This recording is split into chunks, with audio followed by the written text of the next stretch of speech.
At sunset at home in far north Queensland, the bats litter the sky with screeching and fluttering, tufts of black smoke across the pink and indigo backdrop.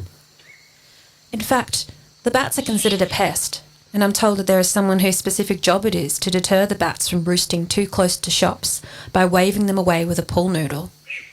However, bats are seed dispersers. They play an important role in our ecology. There is a colony of bats, or grey-headed flying foxes, in Roslyn Park that have taken up camp in the cooling canopies. Sadly, many of the bats have died in recent heat waves, and so the fernery, where I am now, is mostly closed off to protect the heat-distressed bats from disturbing footsteps and voyeurs. There is a sign at the gate to the fernery that says, "A tribute to all good mothers." Flying foxes themselves are protective mothers. A mother bat spends hours searching for food and wraps her pup up in her wings when they both sleep. It is the sound of the bats at dusk that wakes within me a sense of possibility aligned with nightfall. Not unlike maybe the feeling that a hunter or an owl might feel as the darkening curtain of the sky comes down.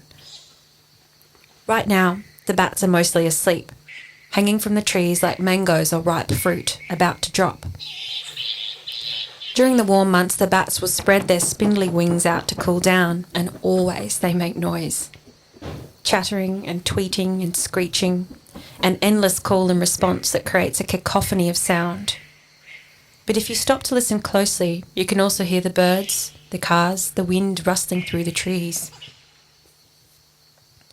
In 2019, Welsh nature writer Sammy Weaver moved onto a narrowboat in West Yorkshire with a bat detector and spent a whole summer listening. Here's how she described the sound of pipistrelle bats. Through the detector, their echolocation sounds like they are zipping and unzipping the sky. The air is smack lip, a sound trapped and spinning in the caves and caverns and vaults of air. A carburetor, stuttering into the ground.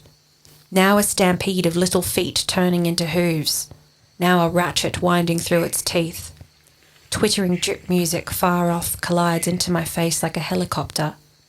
The detector is an apparatus of translation, of metamorphosis, from bat tongue to detector to coiled snake of cochlea, where tiny hairs beat to make a nerve and electric impulses to the brain.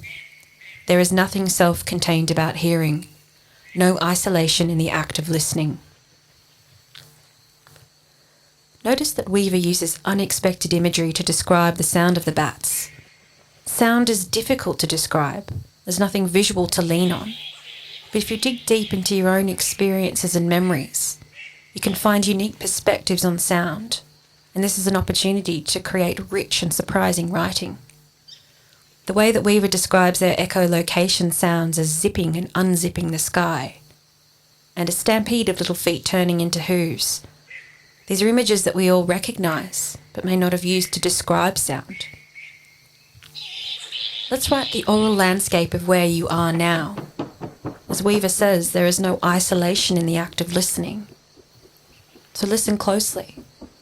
Pick a sound and follow it as far as you can. Spend 10 minutes free writing using the following prompts. What can you hear? A bird far away, a wind sweeping in from the east, soft rain starting to fall. Where is it coming from? How far can you follow the sound?